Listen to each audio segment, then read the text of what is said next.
ठीक है, तो लो लेवल हम पढ़ रहे हैं, 9th को इतनी ज़्यादा बड़ी लेवल नहीं है, तो इसलिए हम इसको जो है वो सिंपली हम इक्वेशन लेते हैं 6CO2 + 6H2O, और these will be converted into the form of the glucose like C6H12O6 + 6O2। तो ये दोनों जो है ये रिएक्टेंट हैं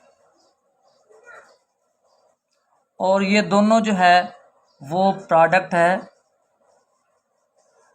अब हुआ क्या, यहाँ पे देखें, यहाँ पे दो प्रोसेस हुए हैं, यानी एक ये प्रोसेस है एनाबोलिका के, ये छोटी छोटी चीज़ें जो हैं वो एंजाइमेटिक रिएक्शन चलाकर ये कन्वर्ट हो जाते हैं दूसरी चीज़ में। ये रिएक्टेंट्स थे, आपस में इन्होंने रिएक्शन किया in the presence of the light, तो यहाँ पे एक लाइट जो है वो भी मौजूद है। अब लाइट रॉ मटेरियल के तौर पे, ये तीनों रॉ मटेरियल के तौर पे आती हैं, ये एंट्री में भी टेस्ट में भी ये सवाल आता है, तो ये कीप इन माइंड।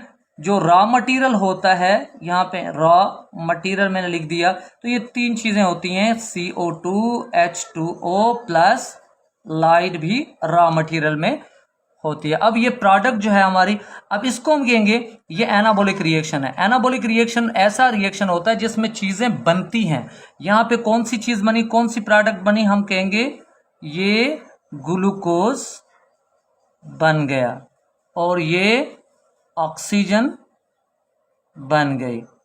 ठीक है, दो चीज़ हमारे पास बन गई हैं, दो चीज़ों के रिएक्शन से दो चीज़ें हमें मिल गई हैं एज ए प्रोडक्ट के तौर पे, तो it will be refer to anabolic reaction. तो इसको हम कहेंगे ये एनाबॉलिक रिएक्शन है। चलो कैटाबॉलिक रिएक्शन की तरफ चलते हैं। तो कैटाबॉलिक रिएक्शन जो है वो एक अलग प्रोसेस है। कैटाबॉलिक रिएक्शन वो भी मेटाबॉलिक रिएक्शन का पार्ट है, बस फर्क सिर्फ इतना है कि यहाँ पे चीज़ें टूटती हैं, वहाँ पे चीज़ें बनती हैं।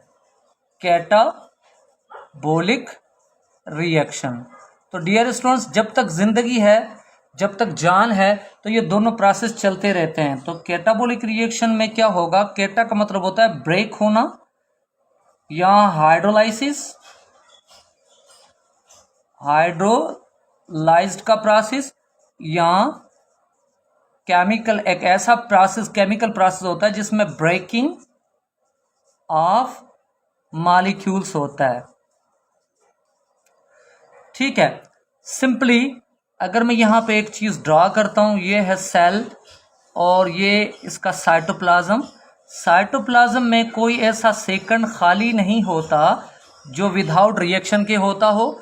तो यहाँ पे जब भी हमें एनर्जी की ज़रूरत होती है तो ग्लाइकोजन ग्लूकोज में तोड़ दिया जाता है, ATP फॉर्म कर दी जाती है।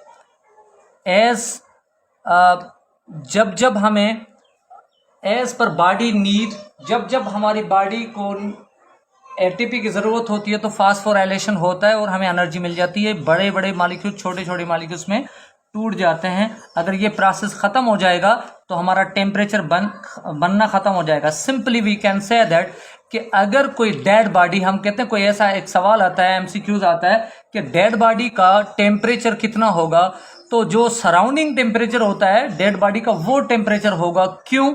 क्योंकि उसके अंदर मेटाबॉलिक रिएक्शन जो है वो हमेशा के लिए क्या हो जाता है, स्टॉप हो जाता है। तो कैटाबॉलिक रिएक्शन जो है वो उसका होता नहीं है, क्योंकि ये चीज़ें जब भी ब्रेक होती हैं तो टेम्परेचर पैदा करती हैं, टेम्परेचर पैदा करती हैं, हमारा टेम्परेचर पैदा होता है। इसको हम कहते हैं कि जिनकी बॉडी में अंदर टेम्परेचर पैदा होता है उनको हम एंडोथर्मिक बोलते हैं। तो डियर कैंडिडेट्स, थोड़ा सा मैंने हायर लेवल कर दिया है क्योंकि एक टॉपिक जो है वो हमारी पूरी बायो में घूमता है। स्पेशली वो लोग जो बायो से ताल्लुक़ रखते हैं उनके लिए बहुत ही वैल्यूएबल ये वीडियो होने वाली है।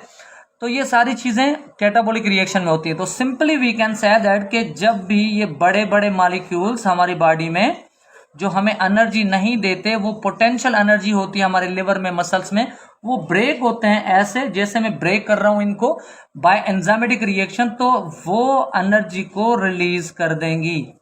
एनर्जी जब रिलीज होगी तो वो एनर्जी 90% जो हमें वार्म करती है, वो एनर्जी 90% हमें वार्म करती है, हमारा टेम्परेचर जो है वो रेगुलेट करती है, क्योंकि वी आर एंडोथर्मिक। हमारा टेम्परेचर ऑक्सीडेशन ऑफ फूड की वजह से रेगुलेट होता है। तो ये प्रोसेस दोनों चलते रहेंगे, तो दोनों का सम जो होगा वो मेटाबॉलिज्म है। अब आते हैं मूवमेंट की अगर हम बात करते हैं तो मूवमेंट, डियर स्टूडेंट्स, मूवमेंट कब पैदा होती है? जब भी हमारे बॉडी में कोई स्टिमुलेशन पैदा होती है बाहर से कोई, क्योंकि हमारी बॉडी में रिसेप्टर्स मौजूद होते हैं और मुख्तलिफ रिसेप्टर मौजूद होते हैं। कोई एक रिसेप्टर की अगर हम बात करें तो टेम्परेचर की बात करते हैं, थर्मो रिसेप्टर मौजूद होते हैं। जैसे टेम्परेचर हमारी बॉडी में स्ट्राइक करता है, स्टक करता है हमारी बॉडी को, तो हमारे टेम्परेचर के जो रिसेप्टर्स होते हैं उन स्टिमुलाई का मतलब होता है उन चेंजेस को हमारे सेंसरी न्यूरॉन्स को देते हैं, और सेंसरी न्यूरॉन जो है वो उनको ब्रेन तक पहुंचाता है। फिर वो ब्रेन जो है अपने रेस्पॉन्सेस देता है, और हम रेस्पॉन्स के अकॉर्डिंग हम क्या करते हैं, जब गर्मी लगती है तो हम जगह चेंज कर लेते हैं, क्योंकि हमें इरिटेशन होती है। तो स्टिमुलाई हमें क्या करते हैं, हमें जो है वो मैसेजेस भेजते हैं, और फिर वो इरिटेशन जो हमारी बॉडी में पैदा होती है तो रेस्पॉन्स के बिना पे हम क्या करते हैं, उसके अकॉर्डिंग रेस्पॉन्ड करते हैं।